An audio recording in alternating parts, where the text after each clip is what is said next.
Hey guys, so my name's Yisha, and I'm here to bring you some more Rift footage. This is on release, not official release, but we're in the Head Start phase still, and I am playing a Necromancer, level 29 in the Tier 2 bracket. My previous videos, I showed you guys the Rogue class, the Saboteur and the Ranger, and in release I'm trying out the Mage. Originally I was very upset with this class, a lot weaker than the Rogue, I felt, but the Necromancer Warlock combo has turned out to be very effective. I'll show you how that works here. We're going to start off with some very powerful AoE here to really kind of thin the lines in the back. As usual in the Black Garden, we're trying to get a hold of that fang in the center and hold on to it. So I'm going to do everything I can to prevent the enemy from grasping that. And I had to back off a little bit there to gain some life back. Necro functions very much as a dot and life drain type of class, and probably its most effective ability is an ability called Soul Drain, level 17 ability from the Necro tree, that uses your charge, which you gain after casting a few spells, to channel an 8-second ability that does a lot of damage to the enemy and heals both you and your pet as you channel it. So you see that I'm going to utilize that quite a bit through this video to keep myself alive, as I am playing solo in just a PUG Warfront, and I need to stay alive as I'm doing here. I'm kind of doing everything I can to back off and keep that Soul Drain running. Now notice the squirrel there. I make sure not to break that. But you'll see as I go through this that I've got a lot of utility in this class and what I can end up doing. Right now I'm tapping my pet's health to give back my own mana. I'm going to go back up here and drop some more AoE. But a lot of this class, essentially in my mind, feels like it has the most utility of all the mage classes right now, and perhaps the most damage as well. Not burst damage, there isn't a whole lot of burst, but certainly in terms of constant damage, it is definitely very effective. You can see I'm just spamming that AoE ability right now. But in addition to AoE and channeled abilities and dots, I do gain utility in that I can life drain. I have a instant stun. I also have a fear. I am coupled with the Dominator Soul, so I can also squirrel, as you'll see me do in a moment. On top of that, I've also got my own little heal and hot that I can put on people, although it does drain some of my health. You'll see here I'm going to prevent these guys from taking this part. I'm going to drop some large AoE right about now. Mortality is a PB AoE ability that does a ton of damage and heals me for everybody it hits. And I basically drop their whole train there, and we're able to grab that part, which is very effective. So as I was saying, I can heal my own team, as I'm going to do right here very soon. I notice some of my teammates taking damage, and I do stop to heal. Now, they're not super effective heals. Definitely it's better to leave it to a cleric or something to that effect to really focus heal. But it's nice as a kind of an off thing to throw. If you see somebody that's in trouble and you've got the spare chance to do it, definitely give it a try. I'm actually going to use it here to try and save the part carrier, since, again, I don't really trust pugs. I'm going to do everything I can to kind of try and assist that fang carrier.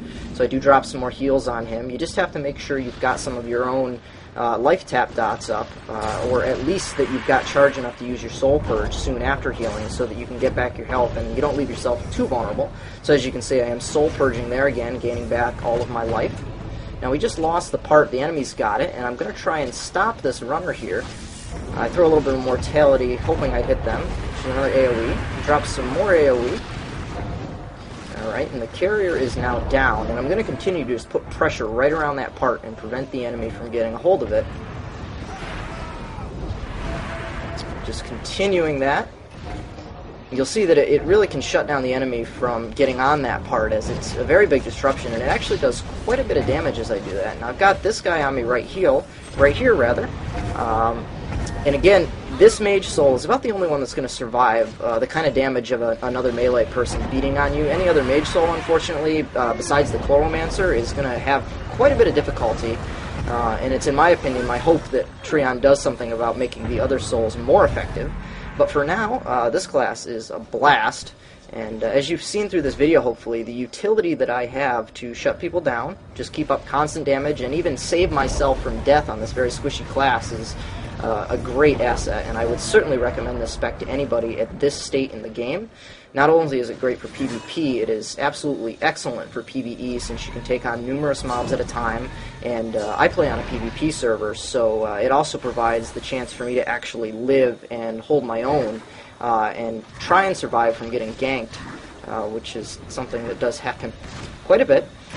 Some of the other abilities that will prevent ganking, I do have some other bonus abilities from the Warlock line, such as one on a 3-minute cooldown that will double my life and heal me for the amount that I just increased my health. So take, for example, the break free line. If you get jumped by a rogue, you can break free and pop that to give yourself a fighting chance after you've just been bursted by a rogue. I'm going to hop back in here and do some more AoE. Notice there I got interrupted a little bit, and you just got to keep an eye on your health when playing any class really, but especially a mage, because if you're not careful you will drop extremely fast. So you need to make sure you're paying attention, and luckily on the Necro you are able to get your life back, so take advantage of that. I do stun that guy. Now right now my stun ability is only a 1-second duration. It can be talented up to 2.5 seconds later on. But I even throw it for 1 second because it really can just throw off the enemy, which is what I love about it. If you've been stunned in Rift, you'll notice that it's a very disorienting feeling. The screen goes all fuzzy and the sound goes wacko. So even if it's only a very short duration, it really can kind of harm the morale of an enemy, and they'll lose focus on what they were doing, which is part of the reason that I'll use it almost every chance I get to really just kind of throw the enemy off guard and give me the edge. We're going to have our guys still hold the part. Now we do win this game pretty easily, but I thought this video was an excellent demonstration of all the abilities that the Necro has, as I do quite a bit of AoEing, single target, healing, and also just using a lot of the utility that's available to me. Now we lost the part there. I should have probably healed him a little bit. That was my fault. I'm going to go in and do some AoE again, just to kind of, again, put pressure on that Fang and hope that one of my more resilient members can grab it. And that'll complete the game, guys. If you take a look at the scoreboard here, it is quite a bit of damage. Now, granted, a lot of that is from AoE, but definitely some single target, a lot of kills. It's a very fun class if you play it smartly. So I hope you guys enjoy it. I'll see what more I can